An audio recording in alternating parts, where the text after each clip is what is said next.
Hello viewers, today we will be speaking about Elizabeth Barrett Browning's poem, A Musical Instrument. Our objective in today's lesson will be to understand the poem A Musical Instrument. We will also be studying Browning's use of the figure of Pan, who is a central character in the poem. We will also be studying how the poem functions as a comment on the nature of art and poetry.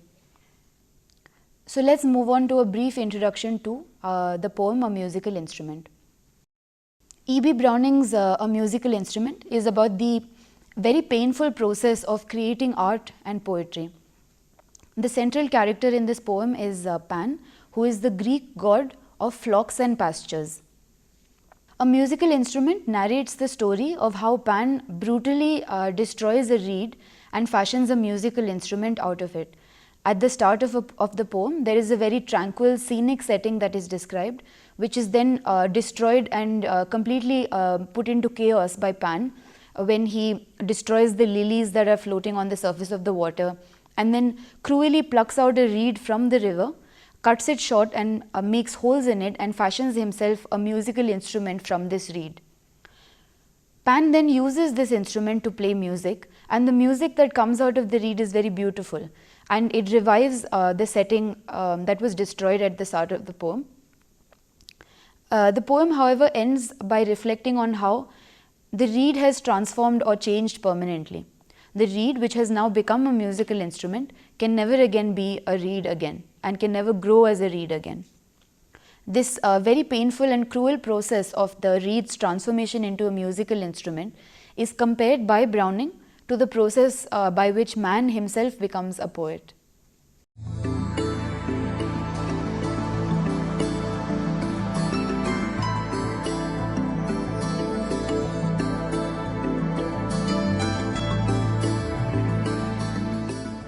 E.B. Browning's A Musical Instrument was first published in Cornhill magazine in July 1860. Cornhill magazine is a 18th century periodical. A Musical Instrument is actually one of Browning's very last works, something that she wrote very close to her death in 1861, and it also appears in a posthumous collection. E.B. Browning was a prominent Victorian poet, and she was known for her exploration of both religious themes as well as themes of social injustice. She has to her credit several volumes of poetry. The most famous ones would be poems and sonnets from the Portuguese. She also has to her credit a verse novel that is called Aurora Leigh. Aurora Leigh narrates the story of the character Aurora Leigh, and it deals with several of the themes that E.B. Browning is famous for, which is the themes of social injustice. In this case, in Aurora Leigh, the novel describes several of the narrator's obstacles as a woman, her subservience in a male-dominated society, and also the difficulties that she faces in juggling the two roles of a poet and also of womanhood. E.B. Browning, along with other fellow women Victorian poets like Christina Rossetti and the Bronte sisters, that's Charlotte and Emily, were all dealing in their own ways with the several problems that women faced in this age. E.B. Browning was a student of both Greek and Hebrew, and on account of this, she was able to translate the Greek Christian poets.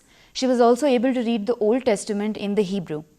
Her works abound in religious themes, and she was known to have written in her Greek Christian poets that poetry itself should be viewed as sacred.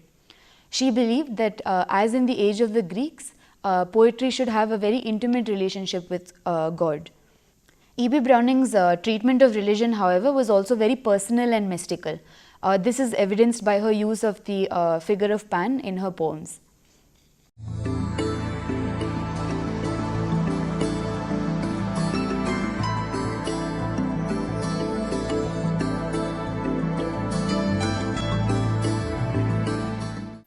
A Musical Instrument.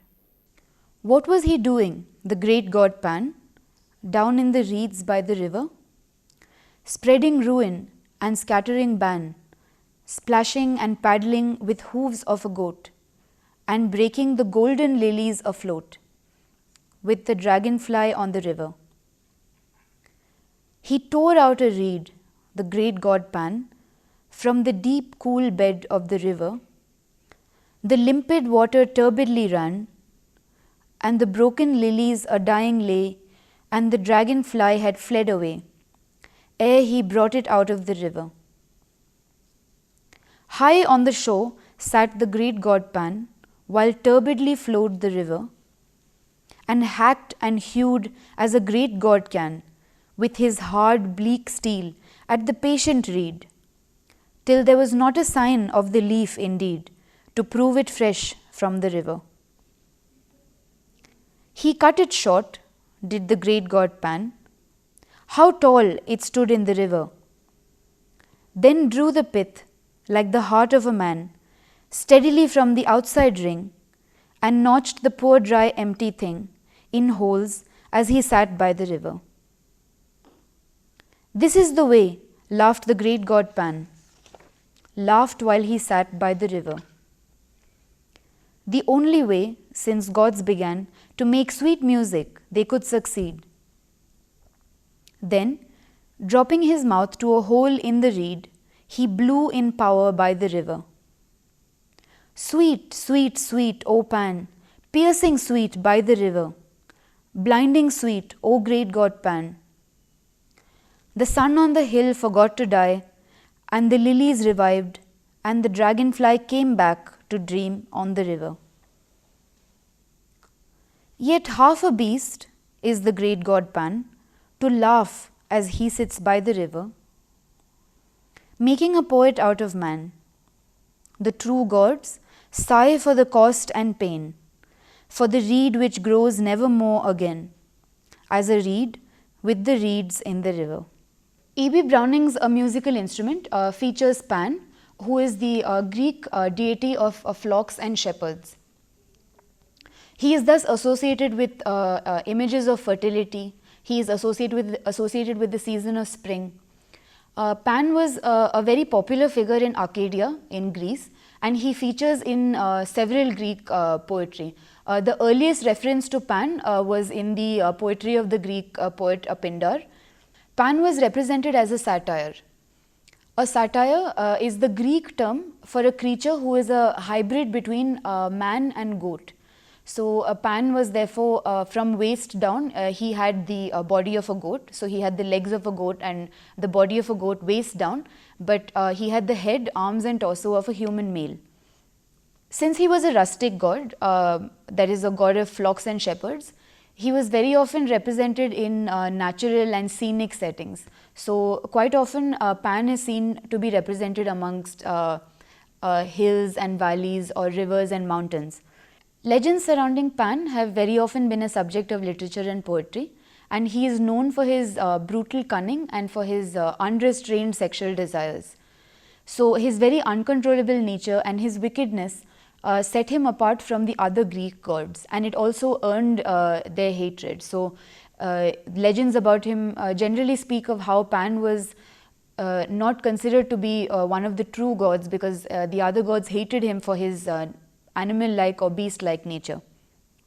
In most representations, that's visual representations of Pan, he is seen to be holding a kind of musical instrument which appears to be a flute that has been fashioned together with several hollow reeds that are arranged in a descending order of size.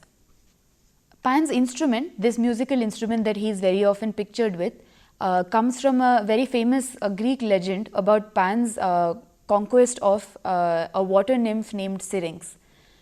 Pan desired Syrinx and was infatuated with her and wished to possess her. Syrinx, however, attempts to escape from Pan and she goes to her sisters for help. Syrinx's sisters are then believed to have transformed Syrinx into a reed, into a water reed, in order to hide her and disguise her and save her from Pan. However, Pan hears very beautiful music issuing from these reeds in the river, and when the wind blows through these reeds, since they are hollow, he hears very beautiful music. But Pan is unsure about which of the reeds is Syrinx, though he knows that she has been disguised. So he therefore picks out all the reeds from the river, he plucks them out, tears them, cuts them, and makes a musical instrument out of them, and this is the instrument that he is most often seen with. Other legends about Pan that have found their representation in literature include Robert Browning's poem Pan and Luna, which is about Pan's conquest of the moon goddess. The other legend about Pan that E.B. Browning herself has written about is the legend of his death, and that poem is called Dead Pan.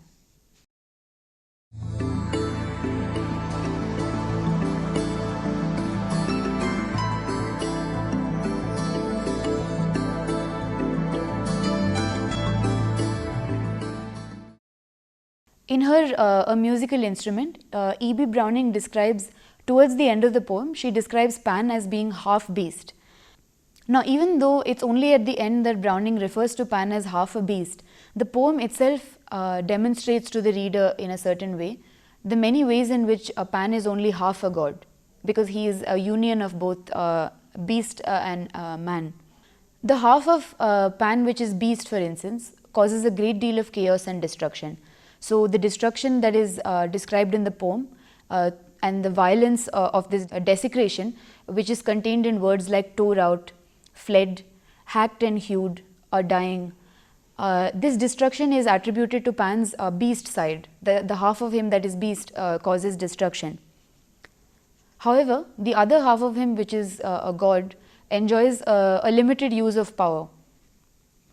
In stanza 5 of the poem, for instance, after Pan has drawn out the pith from the reed, the pith which is the center or the core of the reed, after Pan has drawn it out, in the poem we see how he then makes holes in it and blows in power, as the poem describes. Now, blowing in power could signify that he blows wind with great force through this instrument like a flute in order to make music. But blows in power also means that Pan wields a great deal of power over his surroundings. We also proceed to see how he holds power over his surroundings, because as Pan plays his instrument, as he blows in power, we see that the lilies that were broken at the start of the poem are revived again.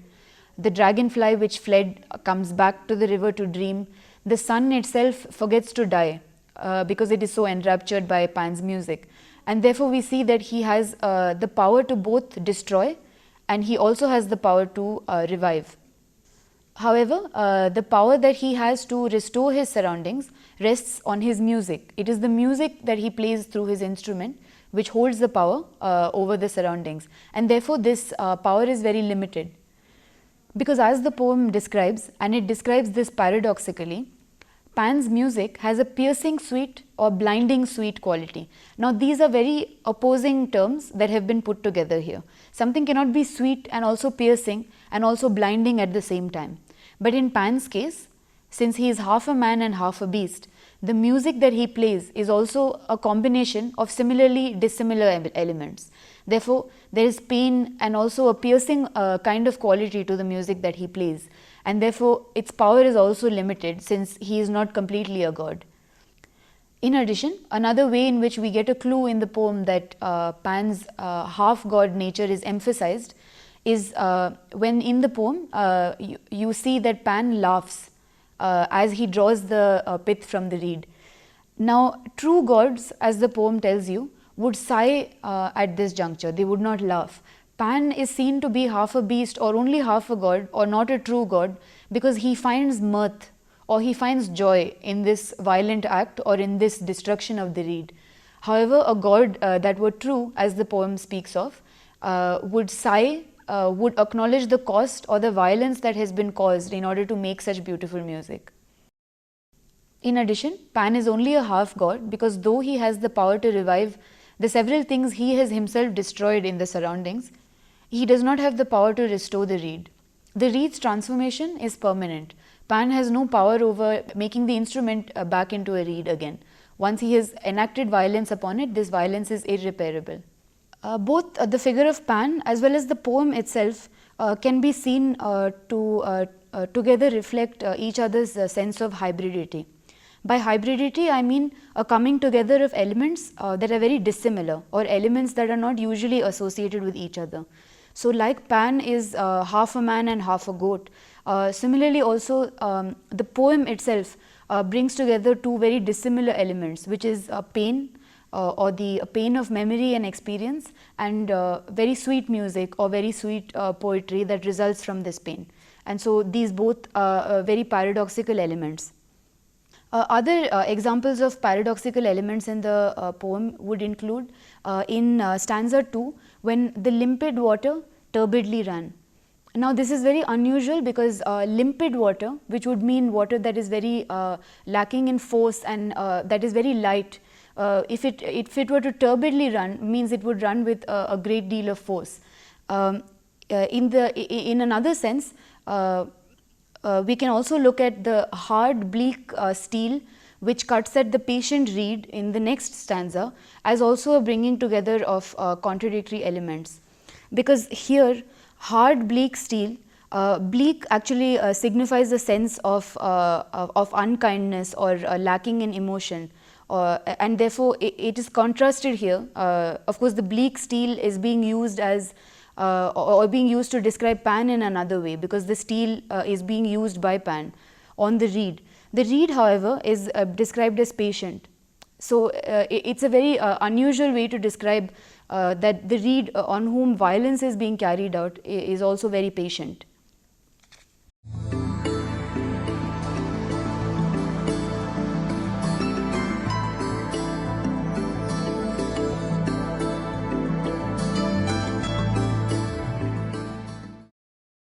E.B. Browning's A Musical Instrument makes a comment on the very painful process of creating art and poetry. Stanza 4 and 5 of the poem are very important for the transformation that they record in the reed. The reed, for instance, no longer looks like it was fresh from the river. As the poem describes Pan's breaking of the reed from the riverbed, the poet says the reed is no longer fresh, which means the reed has already passed on from a lifelike state. Later then we see how the reed is stripped of its leaves, and its transformation is complete when Pan draws its pith heart, as the poem describes it, its core, which is compared to a human heart, and the reed is thus completely transformed. We can also see how the reed is now cut short in order to be made into an instrument. Browning laments, we can say, in the poem when she says how tall it stood in the river, which means that she only remembers how tall it stood in the river, but it is now no longer so. It no longer appears tall as it did before. It has now been cut short and made into an instrument. The parallel between man and the reeds in the river have been made clear yet again in stanza 7, when Pan laughs when he makes a poet out of man. The poem here evidently says makes a poet out of man, thereby making clear this comparison between the reed's transformation and man's transformation into a poet.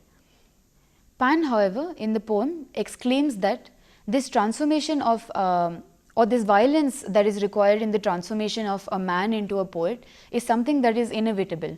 As Pan says in the poem, this was the only way since gods began to make sweet music that they could succeed. While the violent process described in the poem, that is the cutting and shaping of the reed into an instrument, while we see that this is the only way in which we can make beautiful music, what E.B. Browning attempts to emphasize in her poem is the cost or the price paid for this creation of beautiful music. Therefore, like true gods, the true poet recognizes that there is pain in this process. It's only the true poet who can give you an acknowledgement that there is a great deal of violence that is involved in the making of poetry, and she laments this cost or this price. She also sighs at this price that is paid, rather than the half-god Pan who is seen to be laughing.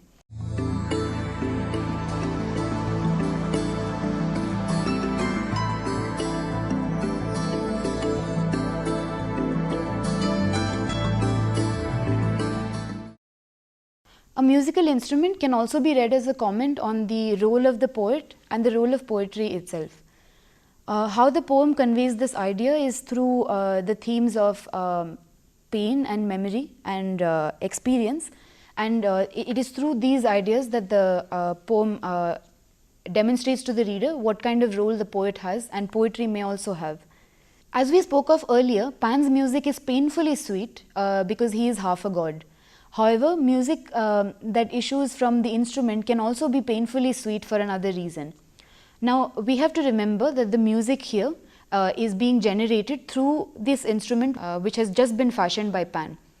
But the instrument itself here is seen to have a certain degree of memory, because what was an instrument or what is an instrument now used to be a reed, and this instrument therefore records a certain degree of violence in its past. It has memory of the violent acts that were committed upon it in order to make it into a musical instrument. Therefore, what we see here as a painful sweet quality or a piercing sweet quality is a degree of memory that is invested in the instrument, and the pain that it remembers is therefore also blended into the music that issues from it. The music which is painfully sweet is therefore also true, because like the true gods and like the true poet, music here is also true because it records the memory of violence, or it records the experience of violence that was present at the moment of its creation. The poet similarly makes poetry out of his or her own pain and experience. Therefore, the true poet records his experience as a poet, or his pain as a poet in his poetry, and therefore, like the blinding sweet or piercing sweet quality of music, poetry that is made by a poet who is writing of his memory of pain or his experience of pain will also be true, and also will have a piercing sweet or a blinding sweet quality. In addition, this kind of poet who speaks from such an experience, like the reed again, is transformed permanently. Once a man speaks of his experience and pain and writes it as poetry and has become a poet through a violent process, just like the reed that has been transformed into a musical instrument, he will always be set apart from other men. He will never again be just any man. His transformation into a poet is a permanent one, just like the transformation of the reed into an instrument is a permanent and irreversible one.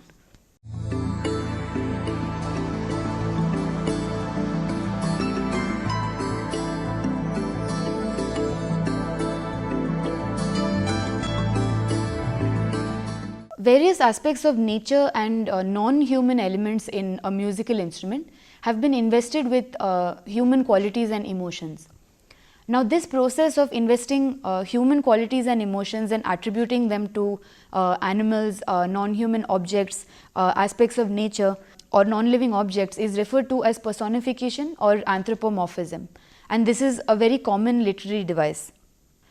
Examples of this device would be plenty in fables and fairy tales and mythological stories, where deities and animals perhaps and non-living objects go about their daily lives in a very human way and are invested with very human qualities and emotions. There are several instances of the use of this literary device in a musical instrument. So there are several instances of personification in a musical instrument. For instance, the dragonfly that sits on the river flees at the start of the poem, and then it comes back to dream. So the dragonfly is seen to have a dream or seen to desire to dream. The sun, for instance, is invested with a quality of forgetfulness, because the sun forgets to die because he is so enraptured with Pan's music. In addition, and of course the most prominent example of personification in the poem is the reed having a pith heart, or the reed having a human heart. This would mean that the reed, like a human, would feel pain, and it possesses an actual living heart, which means that you can see an actual process of almost human-like death and decay. Personification in the poem perhaps serves to heighten or create a kind of mythological setting for the central character of the poem, but there could be another very significant use for personification in this poem. Since we have been speaking about how the poem makes a comment on the violent process, or it emphasizes the violence that is present in the creation of poetry and art, the human qualities or investing objects in the poem that surround Pan with human qualities enhances the violence that he enacts on them. Therefore, by making all of the things that surround Pan that he eventually destroys, by making them human-like, the reader is made more aware of how much violence is inherent in Pan's destruction of his surroundings. A musical instrument has thus described how violent the process of creating poetry and writing poetry can be by comparing the reed to a human by describing it as having a human heart, the reader is made aware of how violent it is when one has to remember the pain and experiences one has had in order to create poetry. Thank you.